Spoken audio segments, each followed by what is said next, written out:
시청자 여러분 안녕하십니까? 9월 30일 미국 주요 뉴스를 전해드리겠습니다. 불법 체류 신분으로 미국에 머물던 아이오와주 디모인 공립학교 교육감 이안 앤드레 로버츠가 이민세관 단속국에 의해 체포됐습니다. 로버츠는 1999년 학생 비자로 입국한 뒤 체류 기한을 초과했으며 2020년에는 취업 허가 카드가 만료돼 미국에서 합법적으로 일할 수 없는 상태였다고 당국은 밝혔습니다. 그러나 메릴랜드주 선거관리위원회 공식 기록에 따르면 그는 여전히 민주당 소속 유권자로 등록돼 있으며 현재도 유효한 투표 자격을 갖고 있는 것으로 확인됐습니다. 이 사실은 칼럼니스트 더스틴 그라지가 처음 보도했고 이후 공화당 소속주 하원 의원 맷 모건이 문제를 제기하며 파장이 커졌습니다. 모건 의원은 로버츠가 메릴랜드에 10년 넘게 거주하지 않았을 가능성이 크다며 그럼에도 연방과 주, 지방선거 모두에 참여할 수 있는 자격을 갖춘 것은 심각한 문제라고 지적했습니다. 이민세관 단속국에 따르면 로버츠는 도주를 시도하다가 덤불 속에 숨어있는 상태로 붙잡혔으며 그의 차량에서는 현금 3,000달러와 사냥용 칼, 장전 등 글록권총이 발견됐습니다. 로버츠는 이미 2020년 불법 무기 소지 혐의로 기소된 바 있고 지난해에는 최종 추방 명령을 받은 상태였습니다. 아이오와주 교육당국은 지난 주말 로버츠의 교육면허를 취소했고 이에 따라 디모인 교육위원회는 그를 무급휴직 처리했습니다. 메릴랜드 하원 자유의원 연합은 이번 사태를 두고 선거제도의 허점을 지적하며 주 선거관리위원회가 연방 법무부의 자료 요청을 가로막은 이유를 따져 묻고 있습니다. 모건 의원은 불법 체류자가 투표할 수 없다면 왜 명부의 이름이 올라 있는가라며 이 문제는 빙산의 일각일 수 있다고 우려를 나타냈습니다. 다음 뉴스입니다. 한국과 미국이 오늘 워싱턴 DC에서 기업 비자 제도 개선을 위한 첫 실무협의체 회의를 개최합니다. 외교부는 이번 논의가 최근 조지아주 현대차 LG에너지솔루션 합작 배터리 공사 현장에서 한국인 근로자 300여 명이 구금된 사건 이후 마련된 것이라고 설명했습니다. 이번 회의에서는 미국 내 한국 기업 투자 과정에서 발생하는 입국 비자 문제를 다루고 제도적 개선 방안을 모색합니다. 한국 측은 정기홍 외교부 재외동포 영사실장이 대표로 참석하고 미국 측은 국무부 동아시아 태평양 담당 케빈 김선임관이 수석 대표를 맡습니다. 아울러 양국의 국토안보부, 상무부, 노동부 관계자도 자리를 함께합니다. 한미 양국은 이 협의체를 통해 비자 제도의 안정성과 예측 가능성을 높이고 대규모 투자가 진행되는 미국 내 현장에서 한국 근로자들이 합법적 절차에 따라 체류 취업할 수 있는 제도적 장치를 강화한다는 방침입니다. 외교부는 이번 회의를 통해 동일한 문제가 반복되지 않도록 양국 간 신뢰성 있는 협력 틀을 구축하겠다고 밝혔습니다. 미국 역시 한국의 대규모 투자가 이어지는 만큼 원활한 인력 수급을 위한 제도적 정비에 공감하고 있는 것으로 전해졌습니다. 이번 회의는 향후 정례화될 예정이며 기업과 근로자들이 안심하고 미국 내 프로젝트에 참여할 수 있는 제도적 기반을 마련하는 출발점이 될 것으로 보입니다. 다음 뉴스입니다. 트럼프 대통령이 목재 제재목 수입에 대한 새로운 관세 부과를 공식 발표했습니다. 이번 포고문은 상무부가 지난 7월 제출한 232조 조사 보고서를 바탕으로 목재와 관련 제품 수입이 미국 안보를 위협한다고 결론 내린 데 따른 조치입니다. 포고문에 따르면 10월 14일부터 원목과 제재목은 10% 관세가 부과되며 가구류에 쓰이는 일부 목재 제품과 주방 캐비닛 세면대 제품에는 25% 관세가 적용됩니다.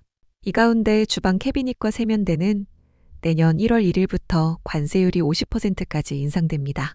트럼프 대통령은 이번 조치가 공급망 강화, 국내 산업 회복, 고용 창출, 국방체계 지원에 필수적이라며 강한 필요성을 강조했습니다. 보고서에 따르면 미국은 목재 자원이 충분함에도 불구하고 외국 보조금과 불공정 무역 관행으로 인해 국내 산업 경쟁력이 약화됐고 제재소 폐쇄와 일자리 감소로 이어지고 있다는 점이 문제로 지적됐습니다. 특히 목재는 군사기지 건설, 탄약 운송, 미사일 방어 시스템, 원자력 재진입체 열보호 장치 등 국가안보와 직결된 분야에서 필수적으로 쓰인다고 설명했습니다. 유럽연합과 일본, 영국에 대해서는 각각 15%, 10% 상한선이 적용돼 협정국 간 협의를 반영했습니다. 트럼프 대통령은 국내 산업의 현대화와 투자를 촉진해 국가안보 위협을 제거하고 목재 산업을 강화하는 데 목적이 있다며 앞으로도 수입 동향을 점검해 추가 관세 조정에 나설 수 있다고 밝혔습니다. 이번 관세 부과는 오는 2026년까지 단계적으로 확대될 예정이며 미국은 동맹국들과의 협상을 통해 상호 무역 균형을 유지하는 방안도 병행할 계획입니다. 다음 뉴스입니다. 트럼프 대통령이 해외에서 제작된 영화를 미국에 들여올 경우 100% 관세를 부과하겠다고 발표했습니다. 트럼프 대통령은 자신의 소셜미디어 계정에서 영화 산업이 해외로 빼앗겼다며 이번 조치가 국내 제작 환경을 되살리기 위한 것이라고 설명했습니다. 그러나 구체적으로 어떤 법적 권한을 근거로 관세를 집행할지 또 어떻게 시행될지는 아직 명확하지 않습니다. 이번 결정은 5월 처음 언급된 뒤 다시 공식화된 것으로 할리우드 업계 전체에 큰 불확실성을 던지고 있습니다. 주요 스튜디오인 워너브러더스 디스커버리, 파라마운트 스카이댄스, 넷플릭스 등은 관련 질문에 답하지 않았고 백악관도 별다른 입장을 내지 않았습니다. 영국, 캐나다, 호주 등은 세제 혜택과 낮은 제작 비용으로 대형 프로젝트를 유치해왔으며 영화 한 편이 여러 나라에서 제작 후반 작업을 거치는 경우가 많아 관세 부과 기준 자체가 불분명하다는 지적이 나옵니다. 분석가 파울로 페스코레는 비용이 높아질 가능성이 크고 이는 소비자에게 전가될 것이라며 부정적 파급 효과를 경고했습니다. 실제로 미국 영화협회에 따르면 2023년 미국 영화 산업은 226억 달러 수출을 기록하며 153억 달러 무역 흑자를 올렸습니다. 정치권 반응도 엇갈립니다. 민주당 소속 아담 쉬프 상원의원은 국내 영화 산업을 되살리려면 관세보다 연방 차원의 경쟁력 있는 세제 지원이 필요하다며 양당 협력을 통한 인센티브 확대를 촉구했습니다. 한편 트럼프 대통령이 임명한 배우 존 보이트는 관세가 제한적 상황에서만 적용될 것이라며 동시에 세금 감면, 공동 제작 협정, 인프라 보조 등을 병행하는 방안이 추진될 것이라고 밝혔습니다. 영화 제작 비용이 높아지고 스트리밍 확산과 DVD 시장 축소로 수익 구조가 바뀐 상황에서 이번 조치가 실제로 미국 내 제작을 늘릴지 아니면 더 큰 불확실성만 키울지는 당분간 지켜봐야 할 과제로 남아 있습니다. 다음 뉴스입니다. 트럼프 대통령과 베냐민 네타냐후 이스라엘 총리가 29일 백악관 회동에서 가자전 종식을 위한 미국 제안의 최종안을 확정했습니다. 이번 합의안은 당초보다 이스라엘 입장을 크게 반영한 수정안으로 발표됐습니다. 우선 이스라엘군 IDF의 철수 조건이 구체적으로 명시됐습니다. IDF는 합의된 선까지 단계적으로 물러나되 무조건적 철수가 아니라 구체적인 기준과 일정, 그리고 무장해제 진척 상황에 따라 조정됩니다. 철수는 국제안전군과 미국, 보증국의 협의에 따라 이뤄지며 철수 이후에도 가자 전역 경계선에 완충지대가 설치돼 IDF의 일부 주둔이 유지됩니다. 또한 무장해제 조건도 강화됐습니다. 이전 초안에는 평화공존을 약속하는 하마스 대원에게 사면이 가능하다고만 돼 있었지만 최종안은 무기 해제 의무를 추가했습니다. 모든 무장 세력은 무기를 반납하고 터널과 무기 제조 시설 등 공격적 인프라 전부가 파괴돼야 하며 이는 독립적 감시단의 감독하에 국제 재원으로 지원되는 무기 반납 및 재통합 프로그램을 통해 집행됩니다. 합의안에 첨부된 지도를 보면 첫 단계 철수 이후에도 이스라엘군은 가자지구 대부분을 계속 통제할 수 있으며 두 번째 단계가 끝난 뒤에도 3분의 1 이상 지역에 잔류할 수 있는 것으로 나타났습니다. 최종 단계에서 전면 철수가 이뤄지더라도 완충지대 유지가 명문화됐습니다. 트럼프 대통령은 회견에서 네타냐후 총리의 팔레스타인 국가 반대 입장을 이해한다고 언급하며 기존 제안 속 국가 수립 구상은 후퇴한 모습을 보였습니다. 이는 이스라엘 측이 협상 막판에 얻어낸 중요한 정치적 성과로 평가됩니다.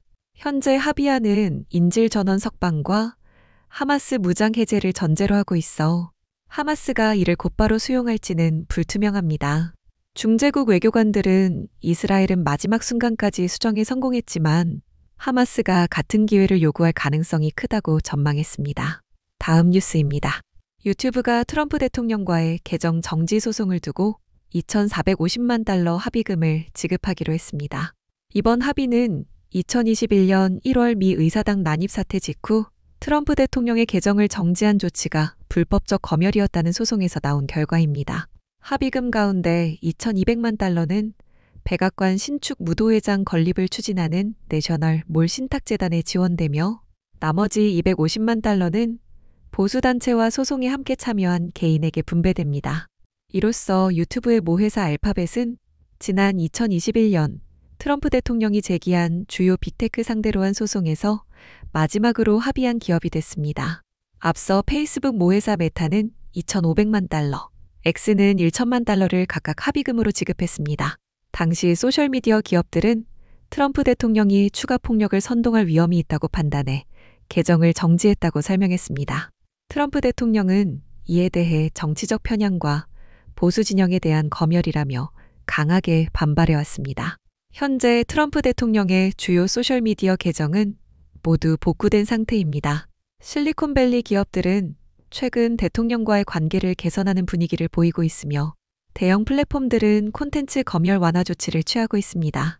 유튜브는 지난주 성명을 통해 보수 성향 크리에이터들이 중요한 역할을 하고 있으며 이들의 목소리를 존중한다며 일부 계정 복원을 발표했습니다. 이상으로 오늘의 뉴스를 마칩니다. 시청해주셔서 감사합니다.